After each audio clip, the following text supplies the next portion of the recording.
Hi everybody, welcome back to another JW's Wrestling Memorabilia vlog. I actually wanted to do this a few days ago, but it was funny because I thought about it. I was looking at the past vlogs, which are now in a handy dandy little playlist that you can probably save. It's public. I was looking at them and I'm thinking, boy, I do like 1, 2, then I stop doing them for a year, then I do 2, wait another year, and I'm thinking, why do I stop? And I don't do the blog weekly like I used to. It's a couple times a year really now. And then the vlog, like I said, there's been like I think 5 or 6 over the past couple of years. And I thought about it and I was going to say, well, maybe I lose interest, maybe I just don't have the time, like I gotta roaring social life anymore. But and then I was going to actually joke and say, or some tragedy in my life comes up, which, I mean, everybody has their issues. But what really sort of, it was on Tuesday, and what sort of came true is that while I didn't have a tragedy, a lot in my area did. I'm from the Pittsburgh area, and if you're not from the Pittsburgh area, I don't know how much national news it's made, but we were hit with about a 10 to 20 minute storm max, and it pretty much crippled the whole area. I mean, there are still thousands without power. Thankfully, my power has been restored. I lost some food, so I'm very grateful. I mean, it's just, it could have been so much worse. It was much worse right down the street from me. So, very thankful. And thankful that you're joining us again. And this time, it is what I've been teasing for quite a while. I think I teased it in one of the old ones a couple of years ago, too. Josh's Pile of Stuff, Volume 1, because there will be many of these. We're going to go through 5 things. It may not always be 5 things. I don't want to limit myself there. But today, we're going to go through 5 things. Just 5 random items that, are interesting. It'll be interesting to you. I certainly like them. I wouldn't own them if I didn't. And remember, if you don't like it, don't collect it. People buy things that they don't really want because they feel like they need to be a completist, or because of this, because of that. Oh, it's rare, I want it. You don't need to do that. Another pro-life tip from old J-Dub. But let's get to it, because you're not here to look at my pretty face, although this one, the first item, is, and none of this is for sale, guys. I mean, unless you want to offer me like $6,000 for one thing, and you don't, you'd be stupid if you did. This shit ain't worth $6,000, not just one, maybe 2. But this item, these are all, let me also preface this by saying that the items here are all recent ones. Actually, I just grabbed them because it was easy. But they won't always be. There'll be stuff that I can pull from anywhere, any number of hordes that I live in. Yeah, these are just 5 random things that I've recently acquired. And this first one, is something that I didn't look for it specifically, but WrestleMania was in Las Vegas this year, and I'm guessing that's why they did the documentary on WrestleMania 9. I mean, they had all the behind-the-scenes footage, and of course, they told their story, their drama behind it. But they did the WrestleMania 9 story on Peacock, and Becoming a Spectacle, it was called. And it was very interesting, very good. I highly recommend it. But I got to thinking that there isn't a whole lot of WrestleMania 9 items compared to the other older WrestleManias. Certainly there was merchandise sold, but it's just not... I mean, there's more stuff from earlier WrestleManias than 9, and 9 was in 1993. So after I watched it, I just was like, I'm going to take a look around, see if there's anything that I don't know about, that I don't have. And I found something, and I got it at a spectacular deal. The seller made me an offer, and I think it ended up being $15 shipped, which I'm not going to go into the prices all the time, but this is just one that it kind of fit. And people have been sharing it around the internet. I posted it on the socials. And what this is the March 28th through April 3rd issue of Showbiz Weekly magazine, which seems to have been exclusive to Las Vegas. And on the cover is the Hitman, Bret Hart. And I'm going to hold this up for a while. I had a comment from a viewer on the Von Erich, the World Class video that said, can you hold the stuff up longer? Sure, I will. I was trying to rush through that one because it was already like 30 minutes of my face, and that's too much. But here it is, Bret Hart, and I'd never seen this before. And it's a magazine. It has TV listings. It has local, lots of local entertainment ads, and they were trying to push the whole entertainment, family fun, entertainment capital of the world, WWF and Vegas at the time, and all the ads done exactly go with that theme, but we'll just leave that at that. There is a nice article about Bret. If I can find it quickly here, there's Rich Little. We love Rich Little. There's Bret with Rich Little on the front page there, directory rather. And I wrote for magazines, and I'm not even remembering the correct name for that, but I'm sure someone will correct me. And there's an article in here about him. It's got some, actually I showed it on Instagram, but I'm not gonna have you stare at my face, but there's the cover. Such a great cover. Of course, promoting WrestleMania 9, and I actually plan on getting this one signed. I've met Bret a lot over the years, so I'm going to take advantage of probably a private signing. His lines are just horrendous anymore, and I don't need to encounter him again. As long as I can get it signed, that'll be fine.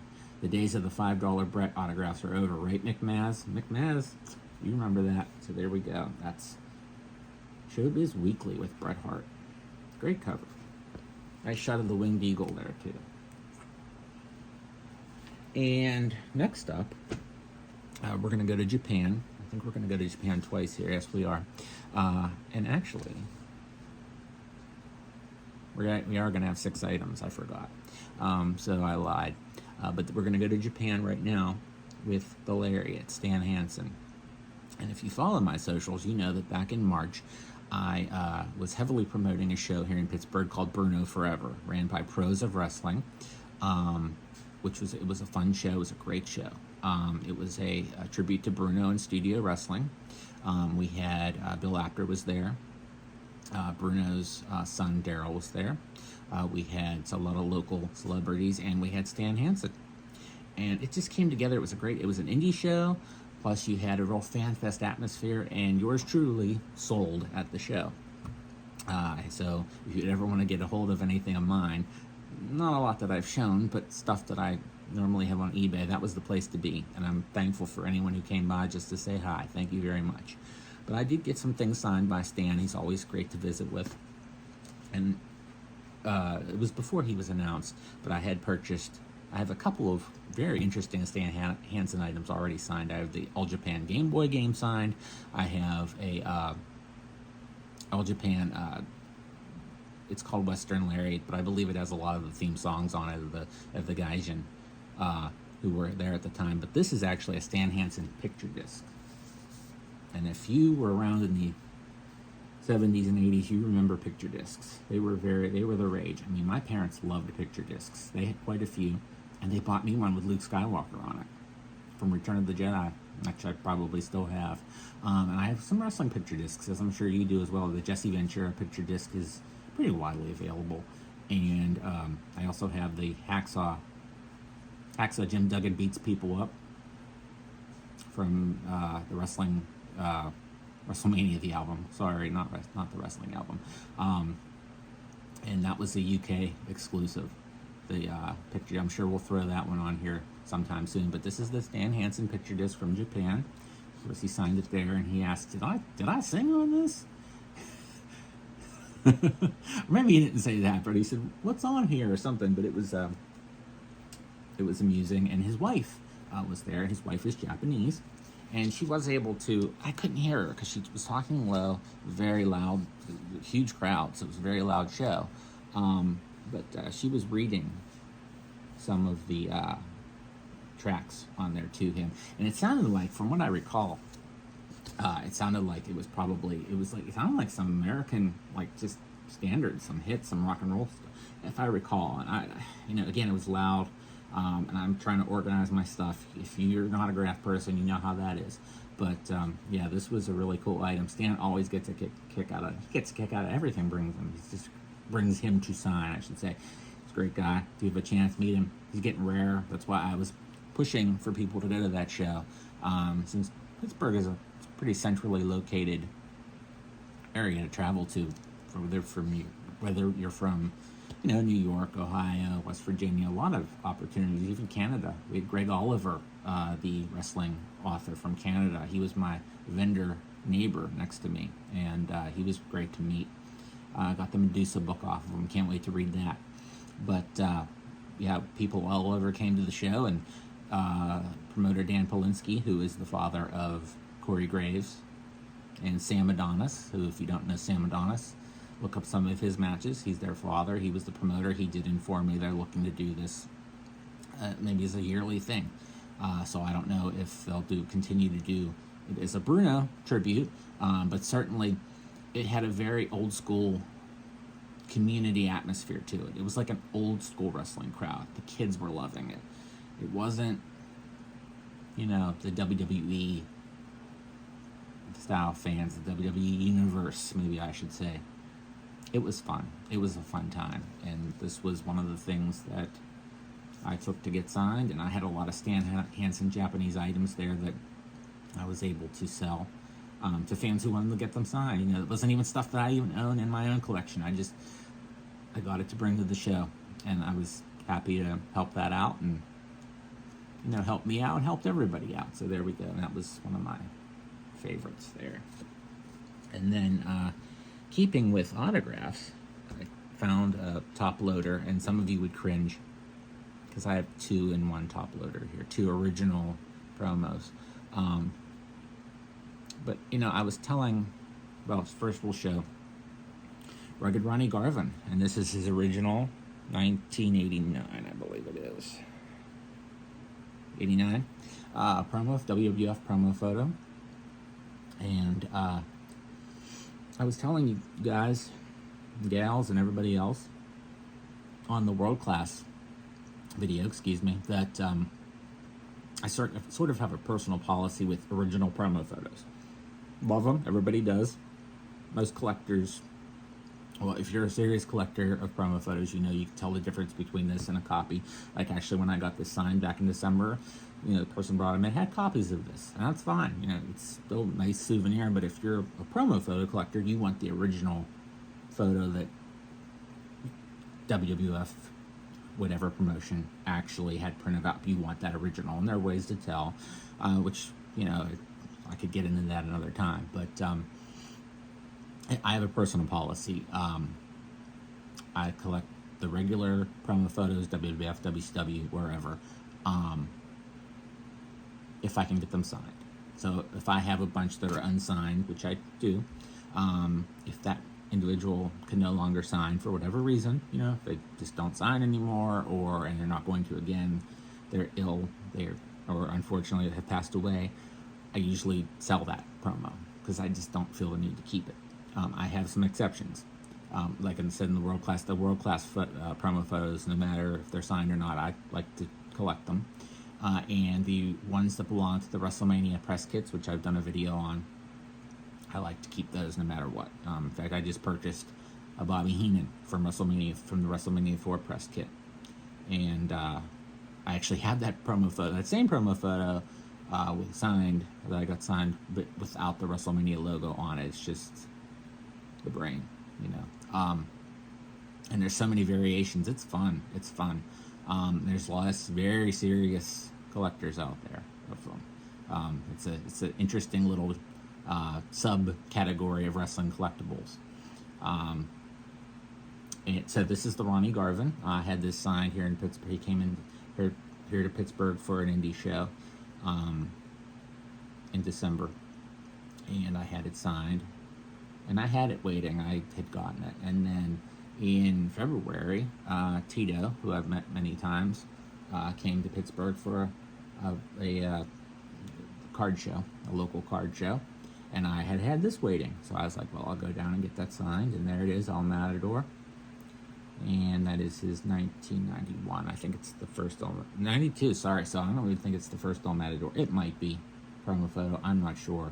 I'm not, like I said, I'm not the 100% expert on promo photos. I can tell if they're real or not, but, you know, some people know, oh, this is his first, this is his second. I do know I have the first Mean Gene signed, which I'm sure will bring out. I love that one. The first WWF Mean Gene promo photo I do have signed. That was the last thing I got signed from him, I think. But yeah, here is El Matador. And again, I know a lot of you are cringing. This was just for ease. This will not be kept this way forever. 2-to-1 top loader. But yeah, Tito, Rugged Ronnie. I keep hitting myself with it. Next, we're going to look at a figure. And on this side, behind me, you can see the Big Rubber Guys Harley race with the NWA Championship. Big Rubber Guys. I got into, I don't know, 2 years ago, when I met the creator, the producer, the man behind them, Koenig is his name, and I met him, and we talked about his line. Originally, I was not going to collect it, and I ended up buying a few from him right there, and I decided at that time that I was only going to collect, because they make a wide variety of wrestlers, current, legends. I decided I was only going to collect the wrestlers who were not made in the LJ, because it's a homage to LJN line, and I decided I was only going to collect those who could have been made back then, but weren't.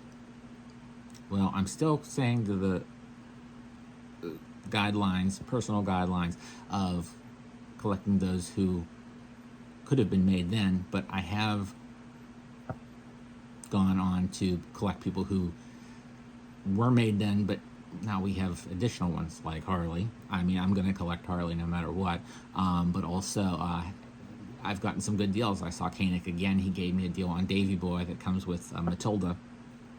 I mean, I would have paid what he gave me that figure for just for Matilda, so, you know, that worked out. I picked up the Hacksaw with the USA paint from SummerSlam 89. So I've kind of got back on that. I'm still not doing anyone current. That's just, I don't need any of them. Those. But let's get to what I'm going to show you here. That's the Harley, and this is the prototype, the test shot prototype. And I was able to get this, and the Big Rubber Guys, Koenig, they do sell the prototypes after the figures have been released. In some cases, I know he sold them Missy Hyatt, and she's not, the regular release figure isn't even out yet. So this is the prototype for Harley, test shot, and I'm not big on test shots and prototypes. There's one more that you'll see. I'm sure I've been posting pictures of it for years. That is an interesting crossover collectible. It's a prototype of a huge star, actually one we've mentioned already. And it's not a Big Rubber Guy. It's from a non-wrestling line, but it's a wrestler. And we'll be showing that one. I don't own very many other prototypes. They're expensive.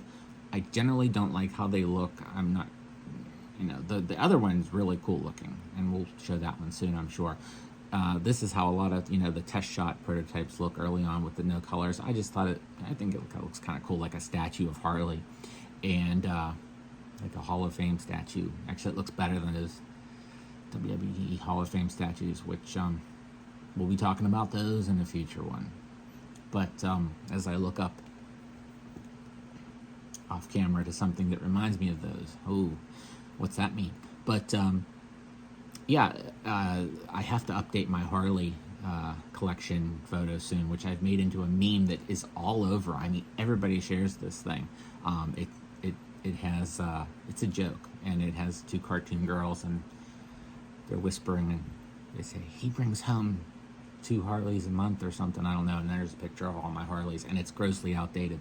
The Big Rubber Guys isn't on there. This one, the upcoming, well, he's out, but the bloody exclusive Big Rubber Guys Harley, which is on the way to me, and the Popey, I'd say Popey, I don't know if it's Popey or Poppy, but the Japanese Harley, the original Harley figure, which was also behind me in the last video, I think.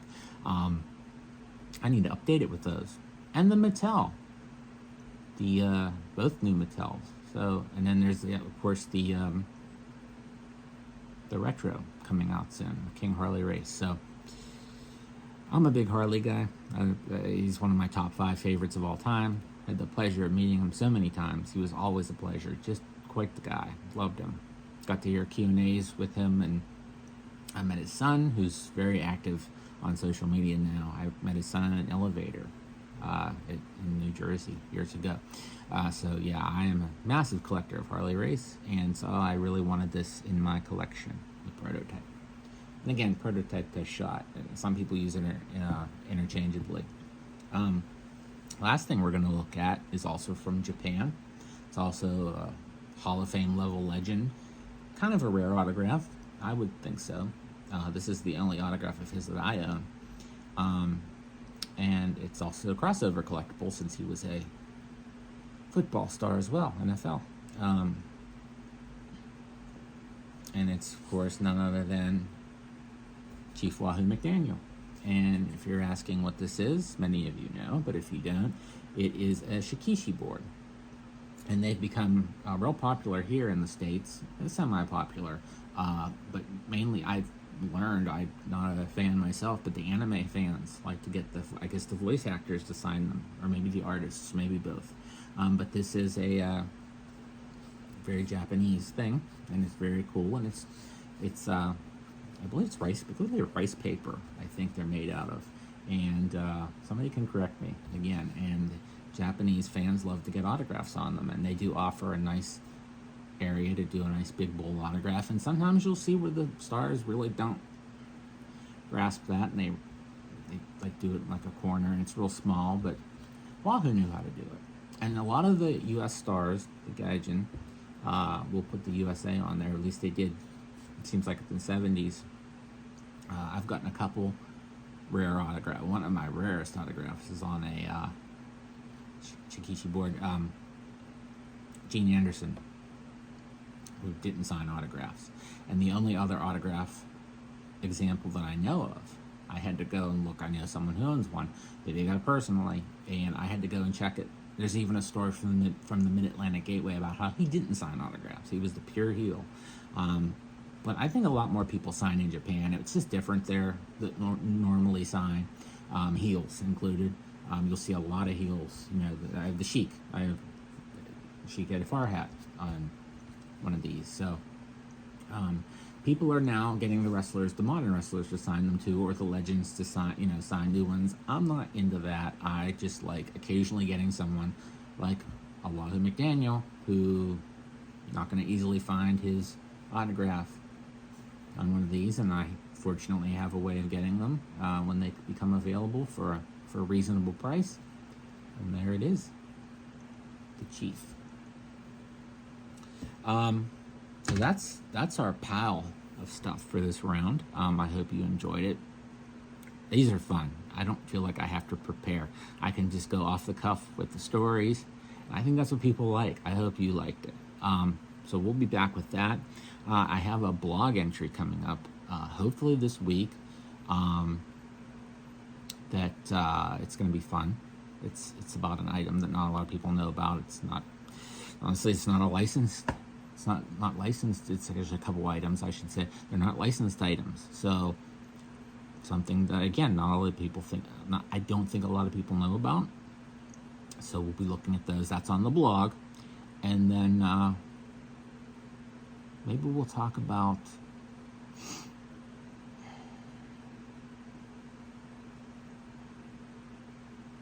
I don't know. We'll see. Remember to like. Remember to subscribe. And hit the notifications bell at savewithjoshi.com. Wait. I'm not that fat. JW's Wrestling Memorabilia Vlog.